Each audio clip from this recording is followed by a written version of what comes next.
அந்த சீன்லாம் இங்க இல்ல வாங்க. சும்மா சொன்னேங்க. நாங்க இன்னைக்கு கனடால டொரண்டோல ஒரு ஆட்டோ ஷோக்கு வந்திருக்கோம். இங்க நெறைய எக்ஸ்பென்சிவ் கார்ஸ் எல்லாம் டிஸ்ப்ளேக்கு வச்சிருக்காங்க. இங்க ஒரு போலீஸ் காரும் இருக்கு. ஸோ கனடால ஒரு போலீஸ் கார் எப்படி இருக்குதுன்னு பார்க்கலாமா? இங்க மேல ஏதேதோ கண்ட்ரோல்ஸ் எல்லாம் இருக்கு. இத வச்சு தான் இந்த சைரன் எல்லாம் கண்ட்ரோல் பண்ணுவாங்கன்னு நெனைக்கிறேன். அண்ட் இந்த இடத்துல ஒரு மானிட்டர் கனெக்ட் பண்ணி வச்சிருப்பாங்களாம். நெறைய இன்ஃபர்மேஷன்லாம் செக் பண்றதுக்கு. லைசென்ஸ் பிளேட்ஸ் பார்க்கறது, அதுக்கப்புறம் ரிப்போர்ட் எழுதுறது, இந்த மாரி நெறைய விஷயத்துக்கு யூஸ் பண்ணுவாங்களாம். பட் இப்ப வந்து அது இல்ல. கீபோர்ட் மட்டும் தான் இங்க வச்சிருக்காங்க. அண்ட் ஃப்ரண்ட் சீட்டுக்கும், பேக் சீட்டுக்கும் பார்த்தீங்கன்னா, இந்த மாரி ஒரு பார்ட்டிஷன் இருக்கு. அண்ட் பேக் சீட்ல பார்த்தீங்கன்னா, டோர்ல வந்து உள்ள ஹேண்டிலே இல்ல. ஸோ உள்ள இருந்து ஓப்பன் பண்ண முடியாது. வெளியில இருந்து மட்டும் தான் ஓப்பன் பண்ண முடியும். ஸோ சேஃப்டிக்காக தான் இந்த மாரி வச்சிருக்காங்கன்னு நெனைக்கிறேன். நான் கனடால போலீஸ்கார வெளியில இருந்து நெறைய வாட்டி பார்த்திருக்கேன். பட் உள்ள எப்படி இருக்குன்னு இப்ப தான் ஃபர்ஸ்ட் டைம் பார்க்குறேன். ரொம்பவே இன்ட்ரஸ்டிங்கா இருந்துச்சு. உங்களுக்கு இந்த வீடியோ பிடிச்சிருக்கும்னு நெனைக்கிறேன்.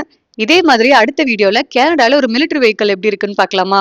பட் அதுக்கு நீங்க கண்டிப்பா நம்ம சேனல சப்ஸ்கிரைப் பண்ணிடுங்க. அண்ட் இந்த வீடியோவையும் லைக் பண்ணிருங்க. பை.